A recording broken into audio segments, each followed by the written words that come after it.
For the last 7 months, we've been using our Starlink absolutely, when working beautifully. And one of the challenges is that when you're thinking about having to change around every week is you want to make the cabling easy to access. So Why? because you have to be able to run the router typically inside. And so what happens is this cable right here basically powers the Starlink antenna. In order to be able to make it easier, I had Airstream actually run the cable on the inside, so that way I didn't have to keep, worry about damaging the cable or anything like that. It's under the couch, no? Correct, the router was. The router's in the couch. And that's what connects it, that's what powers that. Okay.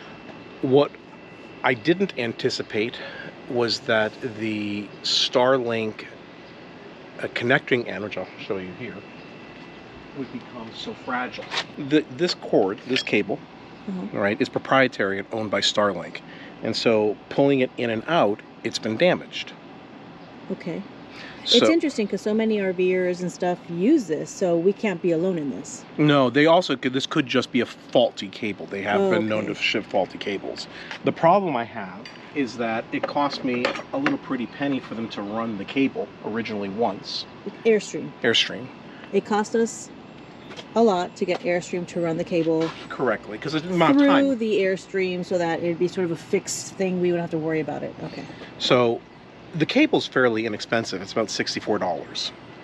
So I have a cable on order, and I am going to try something which is to eventually, I'll film that too, is to actually put terminal ends using what's called an RJ45, like an Ethernet connector. So that way I won't have to pull it in and out of the Starlink antenna. It'll just plug right straight into the Ethernet jack. So it'll always stay plugged into the Starlink antenna?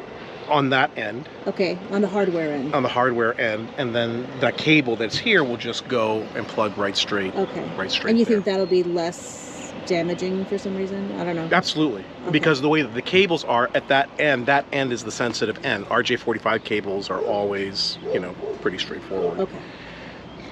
I don't know if that's going to work. I've read online that it will. I think but in the interim, I wanted to be able to try and figure out a solution for us to be able to power the Starlink out here. And I wanted that to be weatherproof, which means I actually have to have this router outside. We have to keep the router outside. Correct. Okay. So in order to be able to do that, I have gotten this waterproof toolbox. Oh, wow. Okay. And so what will happen now, because it'll be in a toolbox and we are entering into warmer areas, I need to put some vents here in order to be able to let the air circulate. And yeah, that's what this project is all about. In the end, what I will do with this is that to be 100% safe, I will just loop a chain around this, and the box can also be locked as well. Okay, to avoid any kind of theft. Correct, which I can't really see happening, but you never know. You never know. So it's all going to go in there. Very interesting. Correct. So I like the box you selected. Yeah. The objective was to find one that would fit, which this one does. Yay. And so one of the things that I also got was, because you want to be able to keep everything air flowing, is this fan, which will fit in here, hopefully.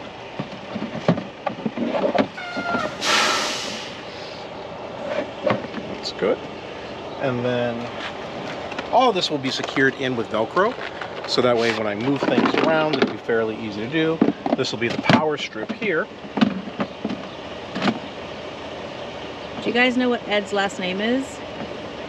MacGyver. Just kidding. And so what I'm going to do now is I'm going to start drilling some holes. This one is so that way I can drill a 3-inch hole here for the air to circulate. So, but how are you so certain that the rain won't get in? The lip. Though.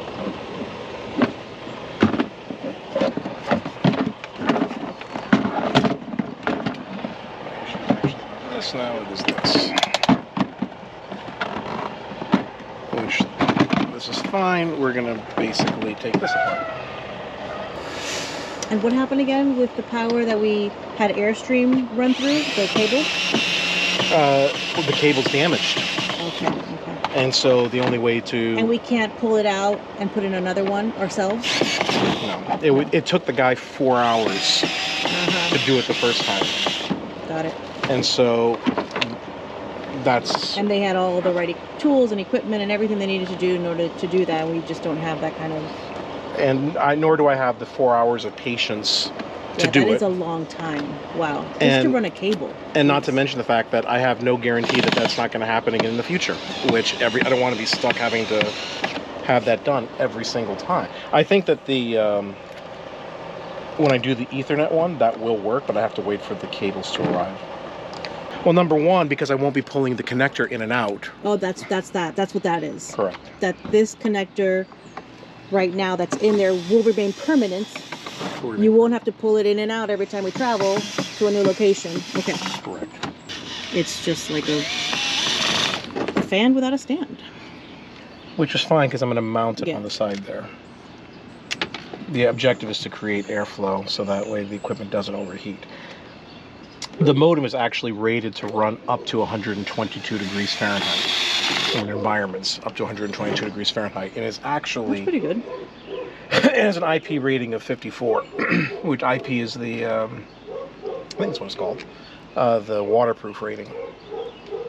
So it can handle dust and, light moisture.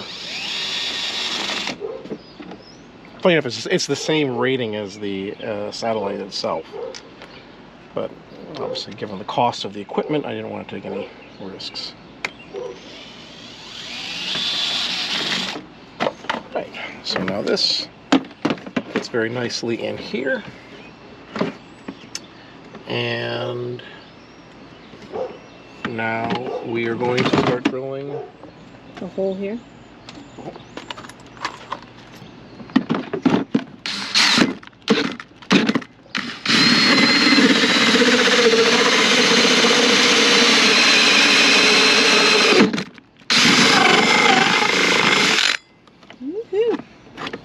And just like that. Because we don't want bugs to come in either. So this is fun. We thought about everything. Yep. This is just basic, the same kind of netting that you would use in your patio.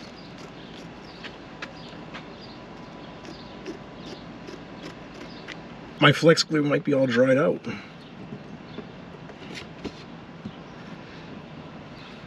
There we go.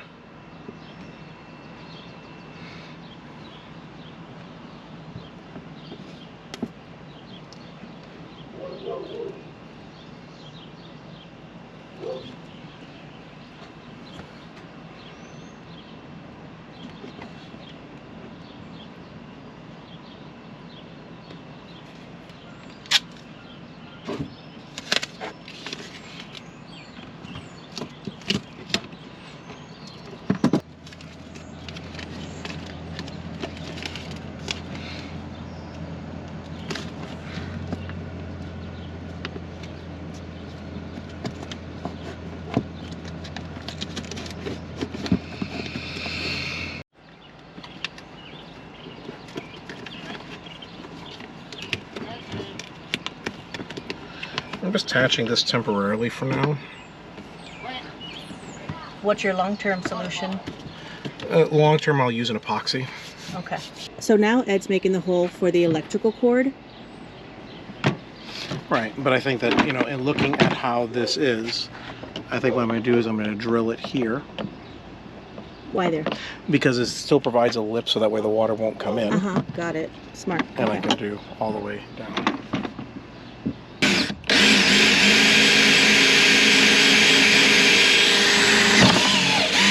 Ed made a hole, but he's also cutting a piece from the top, big enough so he can get the cord in and out of that hole easily and without damaging it. That's the power cord. So now, no water will come in when it rains. And now I need to do one more of those Because while this one will be for the power, I need one more. So the next hole you make will be for the cable that connects to the Starlink dish. Correct. And I'm actually going to just make it a smaller incision right here because it'll still be under that lip.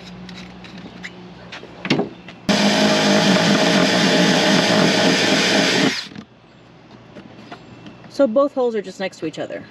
Well, it's just making a big enough hole so both cords can fit. Okay. When I get the Ethernet cable, I'm going to run enough line from here. I'll cut it, and then I'm going to put the RJ45s. And then I won't have to take this one out anymore. That will be constantly attached to the Starlink dish, never to be removed. Correct. In theory. In theory, and we hope. Nice. Woohoo! Well done. So, to get the full ventilation, Ed has made another hole here with the little screen, the mesh, just like you did on this side. So now you have full ventilation. So tomorrow, what I'm going to do is, this is just temporary, so that way this sits here. All of this stuff will actually get permanently mounted in here. Tomorrow. Mm-hmm. Between a combination of epoxy and Velcro. Okay.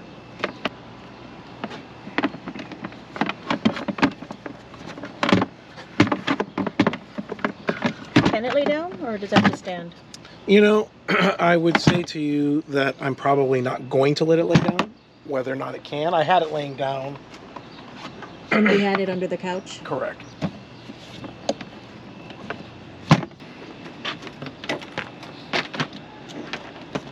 Is all that cable going to stay out? Or is that's what has to go up the pole? That's okay. It's what has to go up the pole. In the end, the reason why I did do this here, I will probably put the excess cable in here tonight. Right. But at this stage,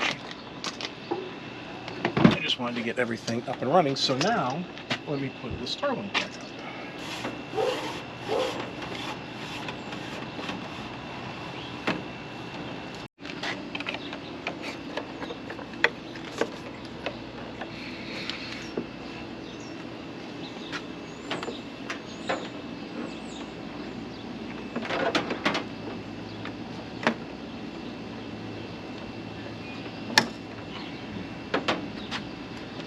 All right, now time to go plug it in.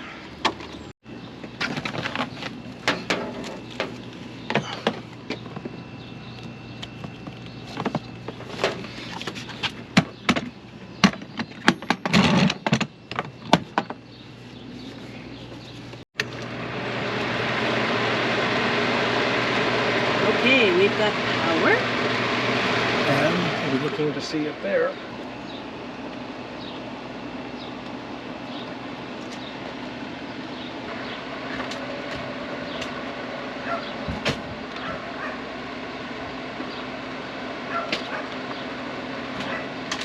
In 15 minutes, we'll be good to go. It takes that long to, what, recognize the satellite? Correct. All right. And now all of this extra cable can go in here.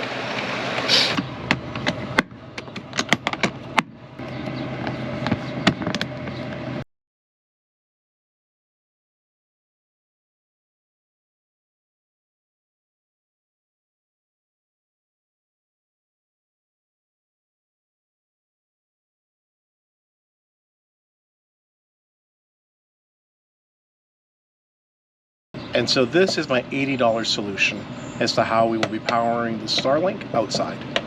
Nice. All right. Again, if anybody out there has any thoughts for us, any ideas, you're really good at this kind of stuff, please let us know in the comments. We'd greatly appreciate it. Thanks.